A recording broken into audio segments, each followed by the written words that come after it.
Next up, at UFC 298, we have the main event of the evening. We have Alexander Volkanovski taking on Ilia Topuria. Controversial fight. I don't know why you muted us. Controversial fight. He just passed some gas. No, controversial fight. I was about to sneeze. I was trying to be polite. Oh, thank you so much. Where a lot of people are 100% positive on their side, right? A lot of people saying Volk is going to win, no questions asked, former champion. Ilia is going to win, most dangerous guy. Volk is old, Volk is washed, period, end of story. And I love those fights. That's exactly, the energy coming into this fight is the exact same energy we had going into the Strickland Duplessis fight. Same exact energy. Yuri and Alex. Everybody was dead short. We do get some fights. That's not always the norm. We do get some fights where people are, could. This one, everybody who has an opinion is dead positive in their lane. And that's what makes these so exciting. We have Alexander Volkanovski, the most decorated featherweight champion of all time, surpassed Jose Aldo in every meaningful statistic for the most part, defending his belt against the undefeated, most dangerous guy in this division as of right now. Alexander Volkanovski, 26-3 overall. He is 3-2 in his last 5, but those only 2 losses were at 155 pounds against Islam when he's trying to be the champ. He's taking on Ilia Topuria. Ilia Topuria, undefeated, 14-0. Notable wins. 12 stoppage wins. We'll get to his record in a second. You're not going to enjoy it. Alexander Volkanovski, one of the most well-rounded guys on the planet, in the conversation for best pound-for-pound fighters. And the way he just lost to Islam Makhachev twice is the reason people argue pound for pound. Because clearly size is an issue in that fight. So Volkanovski could be the better fighter, but size was an issue. So now you remove size and go skill for skill. That's what pound for pound is. And once size is not a factor and you just take Volkanovski's actual raw skills, could quite literally be the best fighter in the UFC. He's destroyed every single featherweight they have ever put in front of him. He has been the division champ for an insanely long time. In the first fight with Islam, he showed us how good his wrestling is. He showed us he could hang. Second fight, he said he was drinking every night, literally rolled off the couch a week's notice. Obviously didn't go his way. But he has insane cardio, insane grappling, insane striking, good takedowns, high fight IQ, and building a ridiculous legacy. His volume is 6 significant strikes per minute. He averages almost 2 takedowns per 15 minutes, and just shows how well-rounded he is. My big concern, though, is that loss to Islam, the second loss to Islam, was only 3 months ago. That's not that long ago, considering how hard he was hit. He's taking on Ilia Topuria. I am a massive Ilia Topuria fan. I've picked him to win every single fight he's been in. And he has won every single fight he's been in. Incredibly well-rounded as well. Very dangerous, probably the most dangerous guy in this division, at least for now. And you might look at his record, you're going to see half of his wins are knockouts, and assume, oh, this guy's a striker.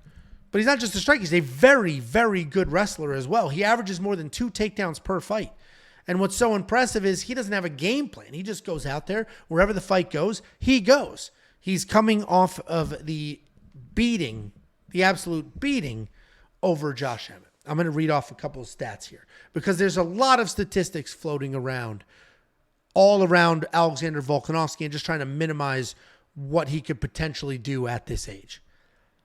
One of them is saying that in all weight classes under middleweight in the history of the UFC, only one single person has ever defended their belt over the age of 35 in the history of UFC, and that was Tyron Woodley. But I saw another statistic that said the history of the featherweight division, the younger fighter has won 15 times. The older fighter won 6. So 15-6 in title fights, the younger fighter.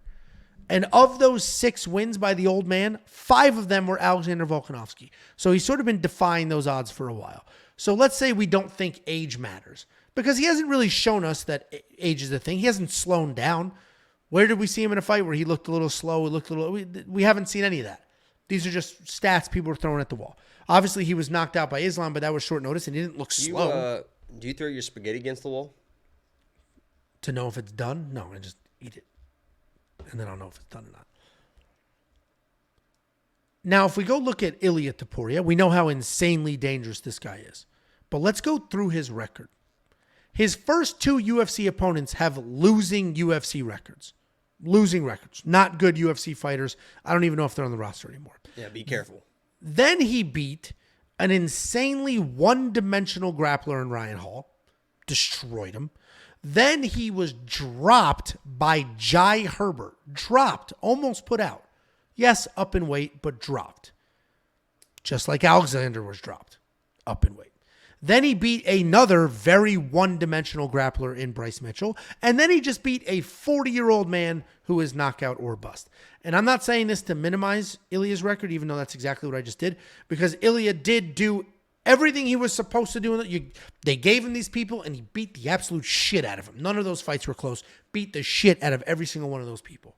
But Alexander Volkanovski is built different. And until I see him slow down, until I see him look old, until I see that stuff, I got to pick him to win. He lost to Islam. Well, that's a weight class up. And if these weight classes are truly the best fighter in the world at that weight, you're supposed to go up in weight and lose. That's why there's weight classes. That's how this is supposed to work. So I got to go Volkanovski here. He's going to be the pick. I think minus 135 makes sense, but I am not going to bet on this. I just want to enjoy it. I don't want to have a dog in a fight. This could be an all-time title fight here. What do you think, Jakey boy? What's it called when somebody goes up fucking 12 weight classes and takes a fight and hangs in there and is tough and people think he actually might have won that fight? What's that called? A dream? Yeah, so either argument... Hallucination? It's enough.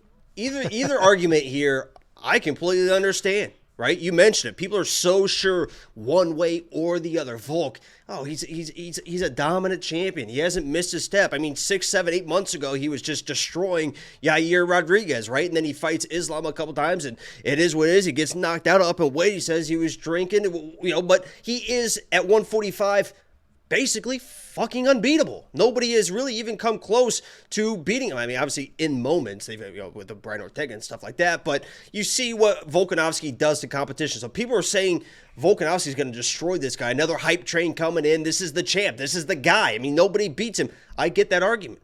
And then I look at the other side and people are like, have you seen Ilia, dude?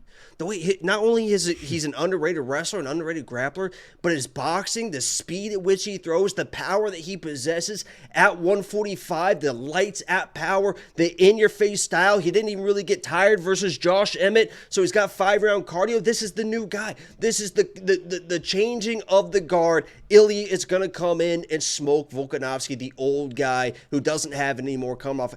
I get that argument too. So I'm sitting here like, what the fuck do I do in this matchup? Because I can see both sides. The thing that worries me the most about Ilia, if this fight was before Volk ever fought Islam, I think I'd be all over Ilia. Because Volk coming off all these fights against all these strikers, and Brian Ortega is a grappler, but he's really a striker at this point. All these strikers, and then fights Ilia, I think, oh my God, Ilia can mix in some takedowns, mix in some grappling, really good wrestler. Not only that, but with the boxing, he can easily box, level change, get Volk to the ground, hold him there, and that's how he can win the fight. I'd be very high on Topuria in this fight. The issue is, Volkanovski has had all that wrestling training preparing for all these Islam fights, and his takedown defense is very good, and when he gets taken down, he does not get held down. If Islam is not really holding this guy down, I promise you guys that Ilia Topuria is not holding this fucking guy down. Volk will get back to his feet, and that's only going to gas Ilia more and more, and people talk about the cardio of Ilia versus Josh Emmett. Josh Emmett's not a pressure fighter. Josh Emmett's going to wait. He's going to stay back. Ilia was controlling the pace of that whole fight. So anytime you're controlling the pace, you can do what you want to do. I say all of that to say this. I think I'm taking Ilia. I think I'm taking Ilia, man. It's just like on a hope and a prayer. I'm not fully in on this. And typically I give you a lot of shit, Angelo, for being a little bit wishy-washy and stuff. And make a pick, Angelo. Stick to it. Say... But this one, I'll be wishy-washy, man. I could see nothing in this fight at all would surprise me. Nothing. If Ilias knocks him out, wouldn't surprise me. If he wins the decision, wouldn't a little bit, but not really. If Volk finds a knockout, maybe second, third. The other thing this is the very last thing that I got shit on Twitter was I think this could look like the Joe Pyfer fight of last week, where Ilia's looking like he's smoking. I've seen a lot of those memes too. Dominating the fight. Wow, I was the first one to say it. Dominating the fight for 2 rounds, and then the champ comes in and wins the next 3. But I'm going Ilia here, but I don't love it. He should be, I guess, the better boxer. He's got the power, and he's got the youth. So my official pick is Ilia, but I'm going to stay away from this and probably root for Volk, honestly. Yeah, and I don't think it would look like the Joe Pyfer fight because Ilia is far more tested than Joe is. Far more. He's fought 5 full rounds. Like, he's fought some good people. Like, Bryce Mitchell was ranked. Like, Ilia earned this title shot. When I went through his record and shit on his record, that wasn't a slight to Ilia. That's just, I mean, he beat the craziest part? Two top 5 people, beat the absolute piss out of them. What else is this guy supposed to do? I didn't realize Ryan Hall was top 5, but yeah, top 5 fighter. No, wasn't him. He was only I think he was like minus 180 versus Ryan Hall, which you look back on that now. Minus 1,000. Yeah, right? He should be the ring of Nakamura in that fight. And I went in there and I was like, Ryan's going to win this fight, guys. Damn it, Ryan. Damn it. Was that Ryan's last fight? No, he beat. Ryan will be here at this card with Vera, so they might have a little run in. Ryan said he wants to run. He said he wants to run it back. Ryan, you don't want to do that, man. You don't want to do that. You don't want to do that. I mean, we're actually somehow split here, but this is going to be a great fight. Guys, I'm about to try to sell you our betting product for $10 a month. You don't need to bet on every single fight. You don't need to bet on this fight. Just enjoy it. What I do find is if you bet on too many fights or if you bet on fights that you love, you can ruin it for yourself. So if you're a giant, if you love, like I love this fight. I'm not full Volkanovski camp, full Topuria camp. This is a phenomenal fight and I love it. Great main event. I'm not betting on it because I just want to sit there and enjoy the fight and not be like, no, please, no, one more. None of that. Just enjoy the fight. I think if there's value, I think it's probably on Volk. If this is this time last year, he's probably minus 200. Well, you mentioned the Yair Rodriguez win. That was after he lost to Islam the first time. Right. He lost to Islam, came back, Yair. Didn't skip a beat. That's what I'm saying. If this was after, if this was, I mean, he would be a minus 2. I mean, he might be a minus 250 versus Ilia after that Yair fight. No, I completely agree. But the concerns are valid. He was knocked out bad. It wasn't like a slight. It wasn't like when Izzy was TKO'd standing against the cage against Pereira. Alexander Volkanovski was knocked out. 3 months later is like, that's not enough time. He's 30-something years old. 3 months is not enough time. And the stat people keep throwing out is that Ilia has never in his career thrown a body kick or a head kick. I don't think if people actually know that or they're just saying that shit. No, a guy on Twitter said that he watched all of Ilia's fights and he came to that conclusion. So a lot of people. So he just head hunts the whole time. He doesn't throw body kick. He throws leg kicks, but no body kicks, no head kicks. It's just boxing and leg kicks. That's it. He's got insane power in Georgian wrestling, but I think Volk moving forward is going to get it done. And that Spanish wine.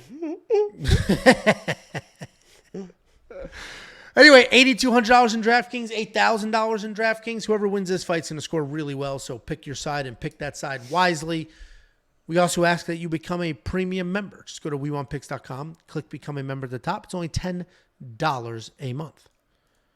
And premium membership will get you all sorts of tools, insight, information, including the detailed data, metrics, and analytics. 38 columns of information to help you identify your spots. I use this specifically for prop bets. You very easily can see takedown defense, takedown offense, strikes landed, strikes absorbed. Right there, ready to go. You're going to get the line movement tracker, opening odds, current odds, win probability, and line movement for every single fighter on every single card. And you're going to get more than just me and the red, freckled, bloody-nosed turd. You're going to get the MMA Minute, 30,000 followers on TikTok. You're going to get Running Mouth MMA. There's 3 of them. You're going to get Artem, who breaks down far more than just UFC, and Pick Doctor, who developed Pick GPT, which is an AI that is picking fights at an absurdly high accuracy. All of this, so much more. WeWantPicks.com. Just click Become a Member. At the top, it's only $10 a month. And here are the socials. It costs you nothing to follow the socials. We would appreciate a couple of clicks here and there. Any last words for the people before we let them go, Jakey Bombelotes? There's my Instagram. There's my Twitter. If you want to follow me, I want to wish everyone a happy Valentine's Day. And guys, hey, guys, this is your day, man.